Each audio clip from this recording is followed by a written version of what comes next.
All right, all right. We're in Pendulum Sound review after the first week. First week? Is it the first week? First full week? Yep. Um, yeah, so we're just going over some stuff that people have questions on. Right now, I'm showing Q like how I export my stems and then load them into a DAW from my MPC. So yeah, right here, this is a song that I did, right?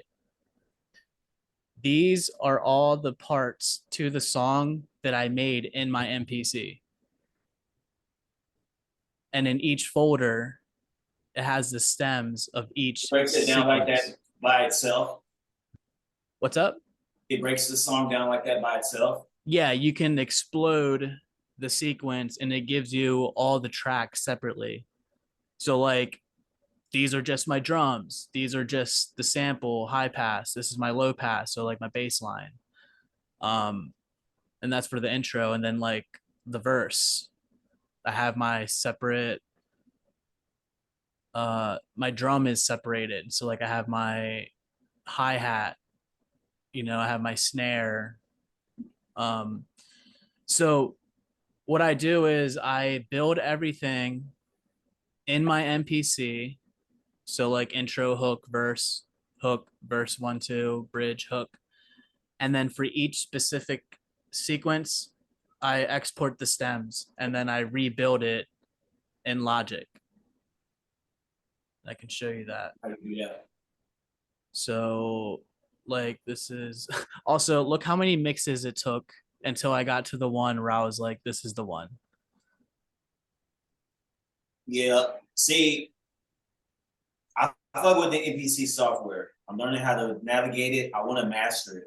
So I'm Bro, like spending like I I do like it, but it's very limited. I'm gonna tell you that right now. It's yeah, that's very why. limited. Yeah. Like for each channel, you can only put up to 4 plugins. So you can't really do like a full vocal chain or like a full chain of anything, honestly. It's really good for getting the rough draft and shit in the demo, but you want to use like Logic or like even Reason. I never mix in Reason, but I'm sure you can.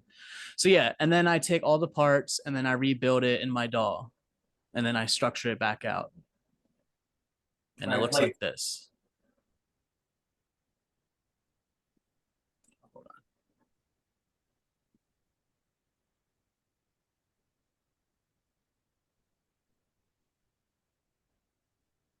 look at us figuring out shit. I know. I'm so hype about this. Yeah. See the real. Check it.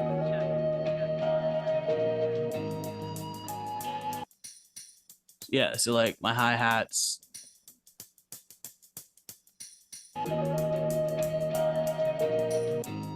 Surfing, bursting through the surface, reaching to the purpose. Yeah, I'm breaking through the curse. So yeah, so that's how I do it. I build it in an MPC in my MPC on the actual hardware, and then I structure it out in the song mode, and then I bounce all the stems from each piece of it, and I put it in here. And it is a process. It takes time, but like this is how you get full control of each piece of your song. So I want to fucking do some mixing on the drums. I mean, yeah, this is the process of mixing a song. Like, He Rock said he got a NPC XL. Are you able to do more track outputs and shit in there effects on that one? I think the MPC DAW, like the Akai DAW, is universal for any MPC that you're using, so it's still the same setup. That's what I'm saying. Like the, it's a cool DAW to work with, but like there's still Akai hasn't ever been known for their computer DAW. They're known They for their need they, they, hardware. they need they need to because if they can fucking master the dog tech part of that shit, I they mean, yeah, but like I don't know. I mean, I feel like there's so many more DAWs out there that offer so much more. I yeah. feel like if I was on a creative team, I'd be like, Let's should put we more really on. invest this much time in it? Because there's already so much shit that people use for mixing. Like the MPC was designed to be, like the new ones are designed to be standalone. So like they pitched the idea like you can record vocals on this, you can mix it all down and have a finished song. And like, yeah, you can, but Well, I hope they don't fucking release a live 3 with like better shit anytime soon because I literally just picked this up. I literally just picked this yeah. up. So I hope I got a little bit of time to learn it and shit. Oh, totally. And like, I'm not saying any of this to discourage you from like wanting to Oh master no. it. I'm just saying like you might hit a point where you're like, fuck, I'm only limited. And then that's when you're going to want to learn how to do all this shit with like bouncing your stems and like bouncing it into your DAW to look at it all. Yeah. Yeah. All right. Who's all in here now? Who we got? I saw somebody pop in here. Um, does anybody have any other questions about stuff? Is there anything that we went over this week that anybody was like really stuck on? Please, just one. Yo, what's going on with the side chaining and things like that in the mixing? Okay, so you want to know about side chaining? Yes. Okay, so basically side chaining is when you have so like okay, you can I didn't share my screen. Hold on.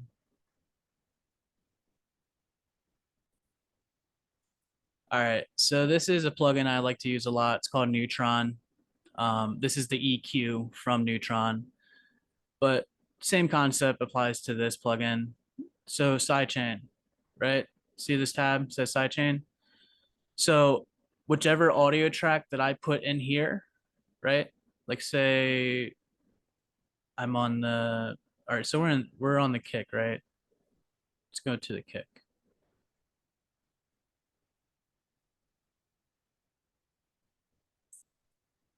All right. So we're EQing the kick, right? When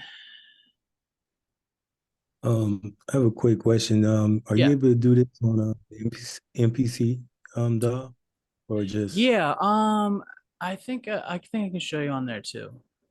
all right, thank you. So yeah, no problem. Let's see. Let me get to a drum track. Okay. So the MPC comes with the sidechain plugin. It's called where is it at? Mother Ducker. All right, this guy right here. Okay. This is Mother Ducker. So Yeah, I've been funny. using that, but All I right. mean So the basic way kind to of use this is sidechaining is when you take an audio signal and you reroute it into a plugin and that plugin reacts to that audio signal. Okay. So like the way I use Mother Ducker is I'll go to my bass line, right? Which on this track, it's hold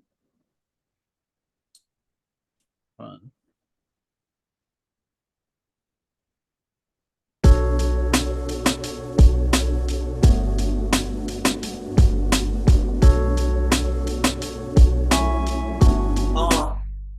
Yeah, yeah.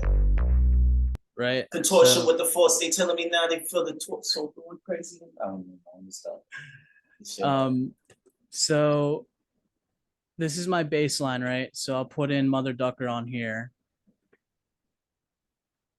I'm gonna tie it all together too. So you understand exactly what I'm doing here. All right, so if I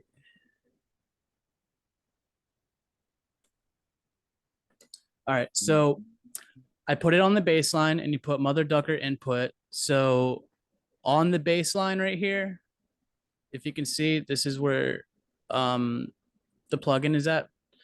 So the audio is going to go into this plugin, right? And then we're going to go back to my drum kit. We're going to go back to my drum kit and we're going to select bus 1 cuz that's what it's on. It's usually just defaulted bus 1. Now, when the bass hits, it's going to duck underneath the kick. You know what I mean? So it Okay. doesn't drown out the kick. So the kick, so every time the bass line hits, the kick is going to be the first thing that comes out. It's going to be right on top of the bass, and then the bass comes in after. And what that does is it gives it more of a punchy kind of sounds. You know what I mean? So like, Yeah, I actually been using Mother Ducker on my master when I do the output. I put that over all the tracks. I didn't know what it was. I just knew it had a fuller sound. But yeah, I mean, I've never experimented with yeah. that, but I usually do it. I usually have them communicate from the bass to the kick because I like to have my kick right on top, so you get that like that boom. Mhm. Um, so yeah, I'll put it on the kick, and I'm gonna see if I'm doing it right. And you ever bounce your like your drum patterns to audio? Do you work on audio or you just stay in Yeah, mix? yeah. So I mean, we kind of just went over that, like bouncing stems and shit. Mhm. Yeah, yeah. I can. I'll run through that again real quick. So let's see.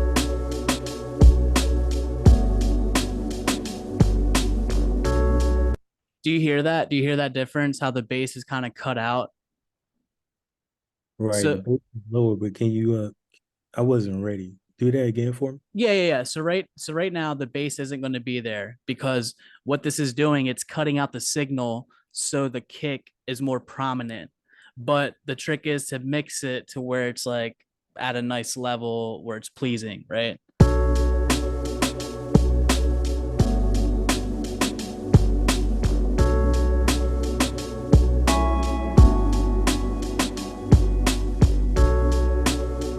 I hear the bass under the drum. That's what's up. What's up? Yeah, I can hear how the bass is under the drums. Yeah, yeah, right. So like with it off, like here's with it off. The bass is kind of like all there, right? And then this is with it on.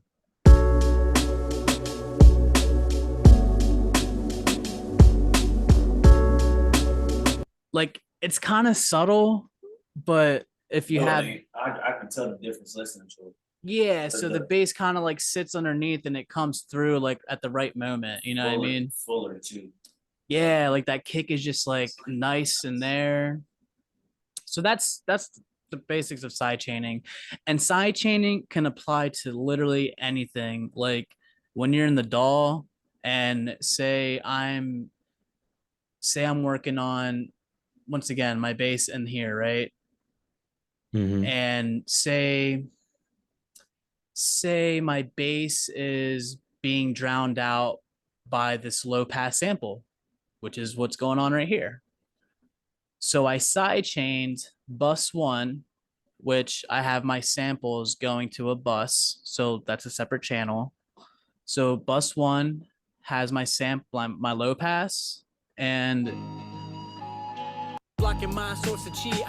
you see how it's dipping? See how it's dipping there? Yeah. It's reacting to the sample. So every time this audio comes into here, it ducks down this frequency in response because I have it on sidechain. Okay. And if you read it here, it kind of gives it explanation, but not really. But yeah, so like this EQ, when we're talking about EQ and sidechaining, this EQ is going to respond to the audio that you have coming into this plugin. And that audio is the sidechain. It's the side audio coming in, and the EQ is reacting to it. Okay.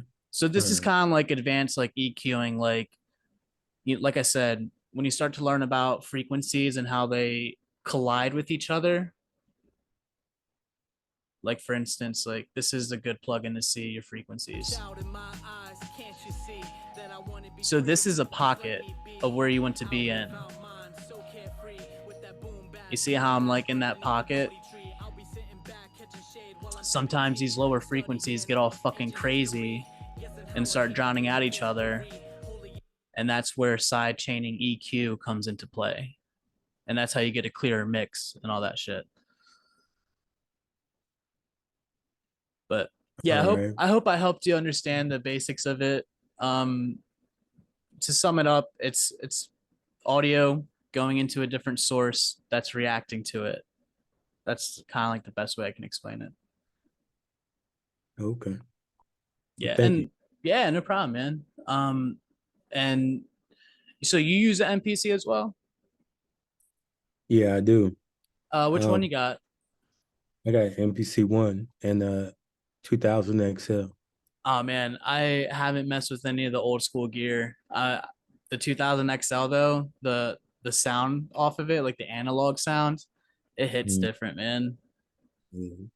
Yeah, it's pretty good, but you only get like 20 seconds to sample. So, That's what I'm saying. Like the new shit, it's so wild, like how far they've come. mm, yeah. Yeah, Yes.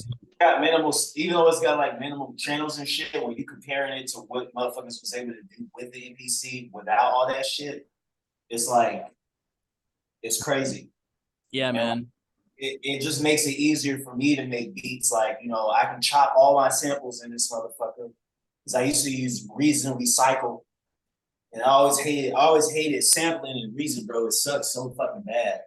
Um Yeah, Reason looks crazy.